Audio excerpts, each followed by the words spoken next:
Hello, this is Regina with episode 3 of Let's Get Real About Racism. I waited a couple of days to post this week. My gut told me to hold off, and I'm glad that I did. We did get some good news regarding Mr.Arbery's murder as well as Brianna Taylor's murder. So I want to talk about both of those things. Initially, I was going to talk about the justice system, but I'm going to push that off until next week and talk about where we are a little bit. Try to talk about progress, if we can say that in this situation, and what we're learning as we go and how we're evolving as we move through it.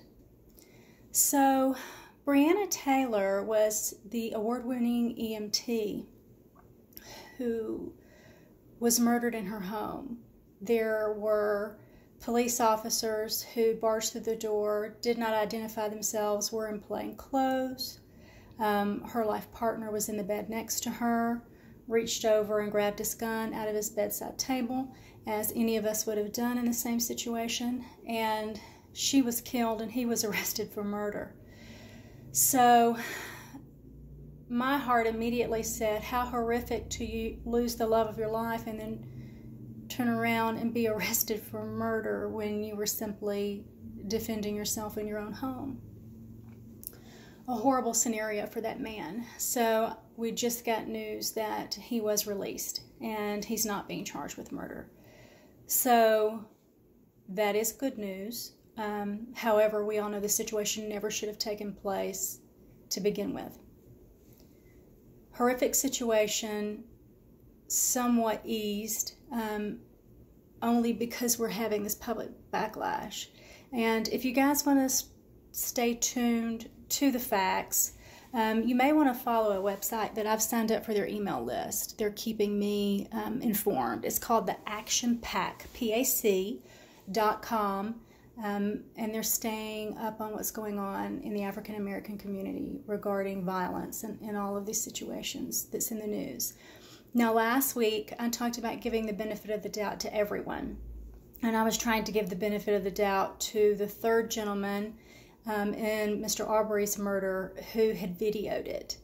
At the time, what was being released on the news was that he had gone to the police station, given them the video, spent several hours there answering questions, that he just happened across the situation.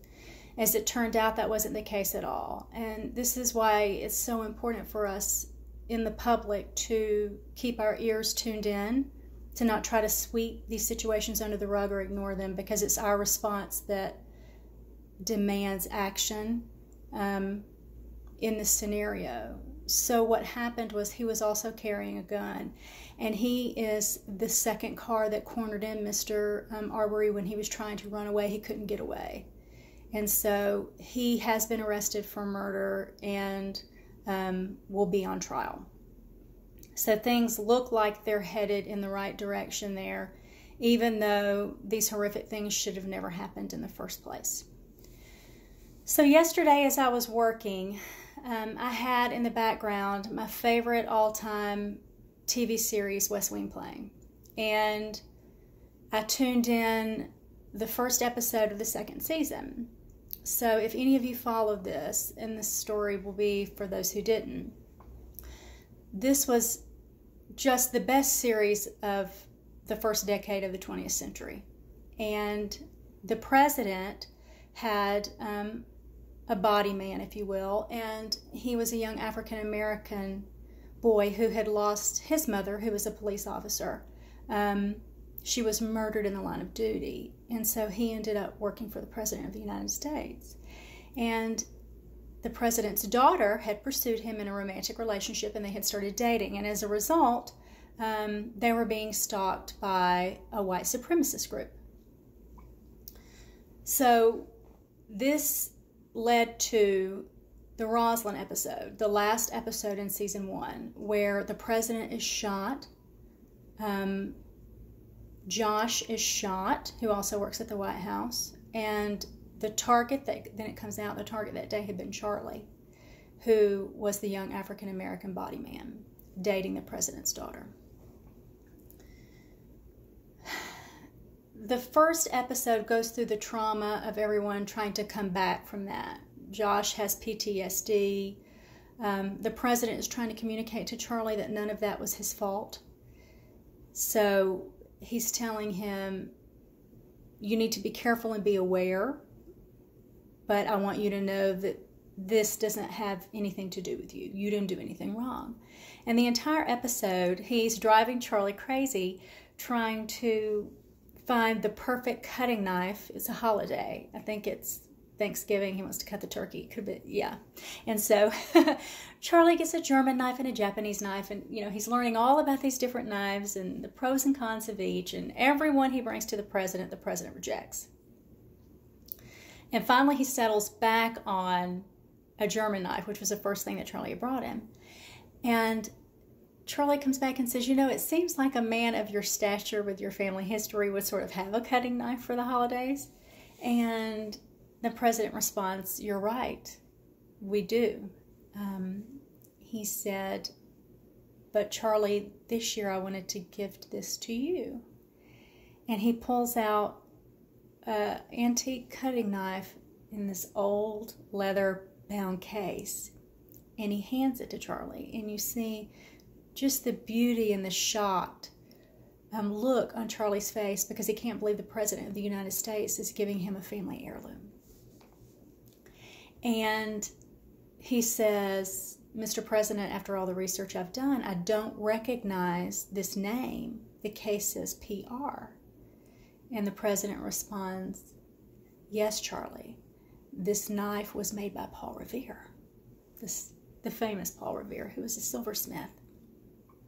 And so Charlie's almost brought to tears by this beautiful gift. And this episode in this series really dealt with what was going on with white supremacy groups at that time, how serious the situation was, and how much it was ignored, and how not just black lives were being ruined or taken, but also those around them. So as this is playing in the background and I'm working yesterday, I'm thinking, here it is, 20 plus years later, and we're still dealing with the same mess.